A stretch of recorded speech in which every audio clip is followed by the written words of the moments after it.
So you're going to be taking on Danny Jacobs. Now, if I'm correct, when you fought Abraham Hahn, you were the #1 contender for the IBF title. Is there a reason why you chose Danny Jacobs and not maybe the winner of Hassan Endam or David Lemieux? No, I wasn't the #1 mandatory. I was number 6, I believe. Okay. And usually that's not a case that a fighter really has a chance to really put his opinion in. It's mostly the promoters and the managers that decide that. So they brought that to the table. He was the top-ranked opponent. It would get me ranked to a title shot, so that's who we took, Abraham Hahn. If we couldn't fight Jermaine Taylor for the title, we got to fight the next available contender. Okay, now Danny Jacobs has been stopped before. You're not known as a fighter to go out there to go for the knockout. But is there any particular strategy you may use against Danny Jacobs? No. Recently, I have been going for the knockout. I've knocked down 3 of my last 5 opponents and stopped 2. So I'm coming for the knockout. He's been knocked out before. I'm going to remind him of that. Okay, now I know you can't look past Danny Jacobs, but can you give your thoughts on maybe or a prediction on David Lemieux versus Gennady Golovkin? It's going to be a train wreck, you know, and people like watching train wrecks. Yeah. You know, the reason there's traffic on the freeways because people are looky-loos and want to look at an accident. Well, those people are going to be excited for that fight. People like myself that like watching technique and guys that are proven and skilled and speed. Well, let me say not skilled, speed and defense and more of the sweet science. You know, I'd rather watch guys like Lara and Rigondeaux, man. I'll be honest with you.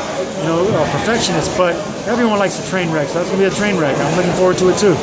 Yeah, now you're no stranger to fighting on free television, and if I'm correct, you hold you had pretty high ratings on when you fought on a contender. Those ratings on free TV has yet to be matched.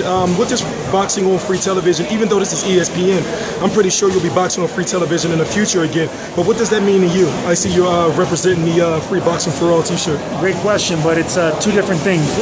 Even though it's on NBC and CBS and network television, it's not prime time like it was on the contender, and it didn't have the budget that the contender had, and it didn't have the momentum the contender had. And let's be real.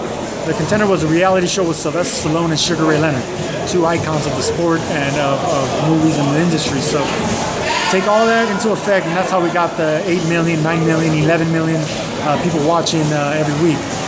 On the BBC, if we can get 2-3 million, that's a hit. You know, especially for 12 p.m. and 1 p.m. and 5 p.m. So I think we're going to have the highest rated PBC fight because I was on the contender, and because you have a guy like Danny Garcia that's really popular, undefeated young champ, and because you have the Magic Man. Paulie Malignaggi is a star inside and outside the ring. He's a celebrity, and people really like him. Whether you like him or hate him, you want to watch him. Now, I know boxers don't like to give predictions, but can you give your prediction on, you know, how you would like this fight to go against Danny Jacobs this weekend? Man, prediction, I want to go out there and stop him. I want to go out there and do what everyone thinks I can. A distant second is just to win. I'm a 9-1 underdog. Just winning would be a shock. So by me upsetting those odds would be huge. And thirdly, to get out of there safely with my health intact. And the same for Danny Jacobs, because it's a dangerous sport. Now, of course, you're a lot younger than Shane Mosley, but you fought Shane Mosley in the past. Shane Mosley's going to be taking on Ricardo Mayorga in a rematch. What's your thoughts on that? Good for Shane, man. You know what? Shout out to Shane Mosley. Doing what a lot of fighters don't have the courage to do, and that's promote their own fights and become the businessmen that they should. You know, finding the sponsors and hustling. Shout out to Shane Mosley. I'll be there. I think it's an exciting fight. Who doesn't like Mayorga and who doesn't like Shane Mosley? These guys are 2 knockout artists. So whether you think they're past their prime or you have a lot of negative things to say, you're still going to watch. I'm going to watch and I'm going to pay because I love both them guys. Okay, one final question.